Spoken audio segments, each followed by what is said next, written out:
تمام دن کے بعد محبت برا سلام میں ہوں آپ کا مصباح صفات آج ہمارے ساتھ معروف دفاعی تجزیہ کار اعجاز صاحب موجود ہیں اور دفاعی محاذ میں بڑے متحرک نظر آیا میں معلوم تھی اور مسئلہ کشمیر کے حوالے سے بھی بڑے متحرک نظر آئے کہ حال ہی میں کافی بیانات جو ہیں وہ میڈیا میں سرگرم ہے اس حوالے سے گفتگو کرتے تک شامل آپ نے ٹائم دیا مجھے یہ بتائیے گا کہ بھارت کی یہاں پر جو حکومت ہے کشمیری عوام پر پیدل پہ مسائل جو ہیں وہ اٹھائے جا رہے ہیں اس حوالے سے اسلام آباد ہائی کورٹ میں جو اسلام آباد کے ایک مقامی شہری ہیں انہوں نے درخواست دائر کی ہے کہ حکومتی سطح پر اعلان کیا جائے اور جو ہے کشمیری جہاد کے حوالے سے اور حال ہی میں آپ کا بھی ایک بیان آیا تھا ٹی وی پر تو اس حوالے سے آپ کیا کہتے ہیں اس اقدام کو کیسے دیکھتے ہیں کیا حکومت کو اعلان کر دینا چاہیے جہاد کے حوالے سے؟ دیکھیں حکومتیں جو ہوتی ہیں ان کے اوپر بہت ذمہ داری ہوتی ہے.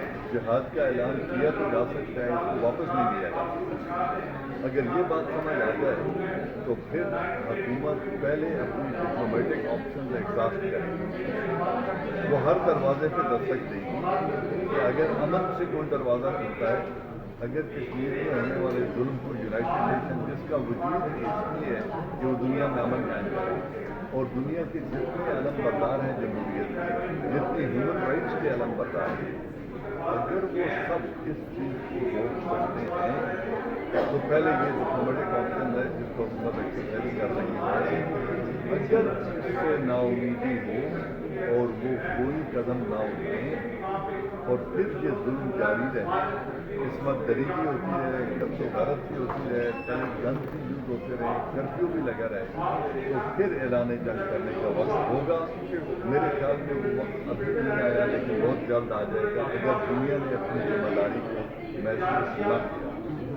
مجھے یہ بتائیے کہ حال ہی میں جو ہے سے خاص کو نظر بند کیا گیا اس حوالے سے تنظیم ہے اسے غلط قرار دیا گیا تو کیا سے کیونکہ بھارت میں بھی اتنی ایکسٹریمسٹ جو ہیں وہ تنظیمیں کام کر رہی ہیں لیکن عالمی اداروں کو وہ نظر نہیں آتی اور یہ المیہ ایک بدقسمت ہے تو کیا حکومت توقع ہے کہ حکومت اس فیصلے کے اوپر نظر ثانی کرے کیونکہ وہ مسئلہ ہے کشمیر کا نہیں یہ بات لیکن بات پرنسپل ہے اس کی اسلام کی وجہ سے بھی اور دنیا کے قوانین جہاد کا اعلان حکومت وقت کرتی ہے ہر شخص نہیں کر سکتا. حافظ سعید جہاد کا اعلان نہیں کر سکتا. آپ نے پہلا سوال مجھ سے کیا کیا تھا کہ ایک وکیل ہائی کورٹ میں گیا اس نے کہا حکومت جہاد کا اعلان کیوں ہائی کورٹ میں گیا اس لیے کہ جہاد جب کی جاتی ہے تو جہاد سے 22 کروڑ عوام کی زندگی متاثر ہوتی ہے.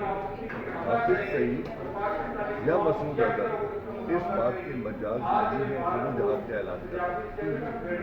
اگر حکومت اعلان کر دے تو وہ جہاد کرنے کا حق رکھتے ہیں لیکن اعلان دنیا کے معذب قوانین کے تحت جہاد کا اعلان ریاست کرتی ہے. جس دن ریاست نے اعلان کر دیا اس دن ان کو جہاد تنظیم میں قلم کا ٹیگ ہے وہ قانون ہے. دیکھیے قلم کا ٹیگ اس لیے ہے کہ وہ ریاست سے ماورا اپنا الگ قانون چلا رہے ہیں. وہ الگ جہاد کا اعلان کرنا چاہتے ہیں. وہ ایک الیکٹڈ قوم کو یہ اختیار نہیں دینا چاہتے لہذا اس پر پابندی قانوناً درست ہے.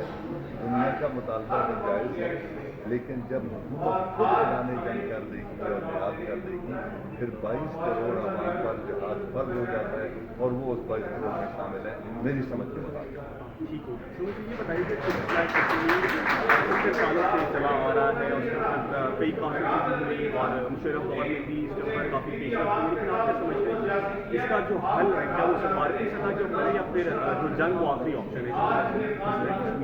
دیکھیے 3 چیزیں سمجھیں. آپ تو پیدا بھی نہیں ہوئے تھے میں بھی اس وقت پیدا نہیں ہوا تھا جب نہرو 1948 میں اس کو UN میں لے کے گیا. اس وقت سے لے کے 1990 تک یہ حل کیوں نہیں ہوا؟ دنیا 2 گروپس میں ڈیوائڈ تھی وارسا اور نیٹو. کولڈ وار چل رہی تھی. آدھے ممالک نیٹو کے ہم آدھے وارسا کے. ہم دونوں کے ممبر نہ ہوتے ہوئے بھی امریکن بلاک میں انڈیا وارسا کا ممبر نہ ہوتے ہوئے بھی USSR کے ساتھ کھڑا تھا. جب پاکستان اس کو لے کے ریزولوشن کو UN میں کیا تھا تو USSR نے ویٹو کر دیا. اس وقت کولڈ وار نے یہ مسئلہ حل نہیں ہونے دیا. آج کولڈ وار نہیں ہے. کولڈ وار ختم ہو چکی. दूसरी चीज़ जिसने इसको 72 साल हल नहीं होने दिया वो खुद कश्मीरी मकबूजा कश्मीर की अपनी लीडरशिप है। शेख अब्दुल्ला, उसका बेटा फारूक अब्दुल्ला, अब उसका बेटा उमर अब्दुल्ला, मुफ्ती महबूबा मुफ्ती इनके वालिद साहब, और इनके साथ आधे कश्मीरी लीडर ऐसे थे जो कहते थे हिंदुस्तान बड़ा मुल्क है, यूनियन ऑफ इंडिया में रहने से हमें बहुत फ़ायदे होंगे, हम अपनी ऑटोनॉमी बरकरार रखेंगे। आर्टिकल 370 एंड 35A के तहत कोई हिंदू यहाँ जायदाद खरीद नहीं सकता, हमारा कश्मीरी तशख़्ख़ुस बहाल रहेगा, हम ऑटोनॉमी रखेंगे। और हरी सिंह के मुआहदे के तहत फॉरेन पॉलिसी और करेंसी और मवासलात और दिफा ये हिंदुस्तान की जिम्मेदारी होगी, हमारी ऑटोनॉमी बरकरार होगी। वो ये चूरन बेचते रहे कश्मीर के आवाम को, उन्होंने इस चूरन को खरीदा, उन्हें वोट दिए, उन्होंने आधों ने इक़्तिदार के मज़े दिए और आधे हुर्रियत वाले आज़ादी का आलम बुलंद करते रहे। डिवाइडेड कौम, डिवाइडेड लीडरशिप, डिवाइडेड ओपिनियन, इसलिए कश्मीर आज़ाद हुआ। सर वॉल स्ट्रीट जर्नल ने हाल ही में एक स्टोरी उन्होंने पब्लिश की, उसको स्टोरी का जो मतलब था वो ये था कि जो मकबूजा कश्मीर के अस्पताल हैं वो कब्रिस्तान का मंजर पेश कर रहे हैं। इस हवाले से सर अगर आलमी इदारे और फिर जो मुस्लिम उम्मा के मालिक हैं उनको देखा जाए तो सर वो खामोशी है जगह से, आलमी इदारे भी खामोश है। इवन G7 के इजलास में भी मोदी के किरदार को सराहा गया, फिर UAE में जो हुआ। सर इस हवाले से आप क्या वजह है, आपको क्यों जो आलमी इदारे हैं और दीगर जो तमाम मुस्लिम मालिक हैं वो क्यों खामोश हैं? आप मेरी बात को जज्बाती होकर नहीं लेना। फलस्तीन अरब है, उन्हें कब से मार रहा है इसराइल, उस पर इन अरबों ने क्या किया? सद्दाम हुसैन अरब लीडर, नस्लन भी अरब था, इंडिपेंडेंट सदर था अपने मुल्क में, सबसे ताकतवर तेल बेचने वाला, मुआशी तौर पे बहुत ताकतवर मुल्क था, उसकी ईट बजा दी, कौन सा अरब बोला है? लीबिया, गद्दाफी अरब था, अफ्रीकन कंट्री, लेकिन अरबी नस्ल थी। लीबिया को तबाह कर दिया, कौन सी इस्लामी वो, इसी ने क्या किया? सीरिया के ऊपर हमला हुआ, नस्ल कुशी की गई, रूस ने आके रोका, वरना बशार अल असद भी मारा गया होता और सीरिया भी तबाह होता। कौन से अरब ने आके रोका? आपने 48 की जंग लड़ी, कितने अरब हमारे साथ मोर्चे में बैठे? 65 की जंग हमने लड़ी, कितने अरब हमारे साथ बैठे? 71 की जंग हम लड़े, हार गए, मुल्क 2 टुकड़े हो गया, कितने अरब हमारे साथ बैठे? क्यों उनकी तरफ देखते हो? आपके घर का झगड़ा है या आपने निपटाना है? कौमें अपने रिजॉल्व और गरज से जंग नहीं, अपने हकूक ताकत से हासिल किए जाते हैं।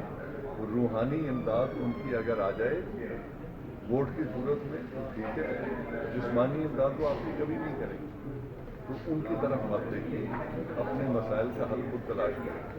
पंजाबी में कहते हैं अपने हिस्से दे अंगार आप सेकने पहले, समझते हो ना पंजाबी?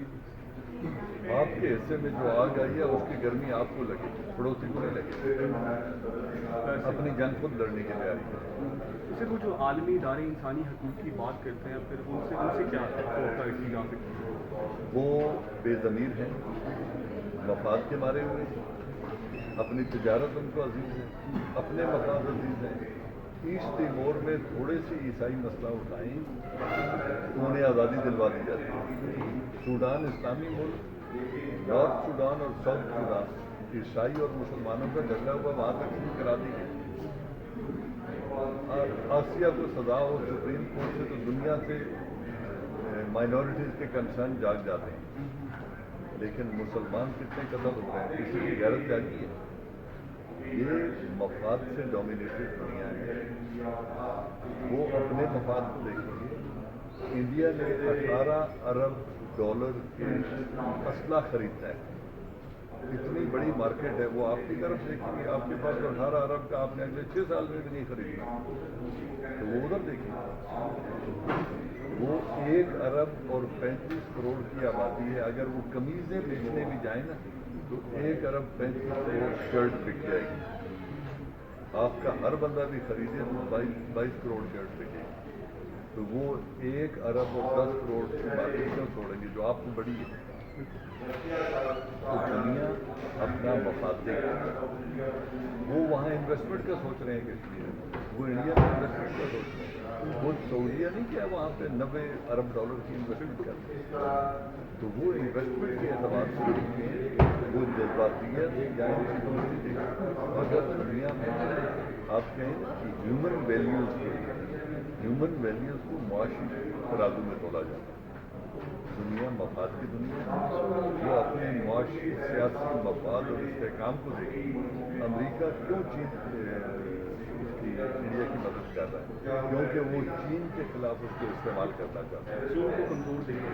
हमारी मदद क्यों कर रहा था? क्योंकि वो USSR को तोड़ना चाहता था। हम उसे प्यारे नहीं थे। उसने हमें F-16 भी दिए, मिसाइल भी दिए, स्टिंगर भी दिए, मुजाहिदीन को असला भी दिया। क्यों दिया? क्योंकि वो रूस को तोड़ना चाहता था। उसको तोड़ने के बाद उसने हमें क्या किया? उसने कहा तुम दहशतगर्दों की ट्रेनिंग करते हो। जो उसके मुजाहिद थे जिन्हें स्टिंगर चलाने की इजाज़त थी, जब वो सिर्फ हमारे बने तो वो दहशतगर्द बने। तो दुनिया ऐसी है। इसलिए अपने मफाद की जंग हमने लड़ी है, उनका तयन भी कौन नहीं कर सकता। इजाज़ अवान साहब ने बड़ी खूबसूरत बात की कि हमें अपने मफादात के लिए और जो अपने मसाइल हैं उनके लिए हमें खुद लड़ना होगा, बजाय कि हम इधर उधर देखें और दूसरों के ऊपर डिपेंडेंट रहें।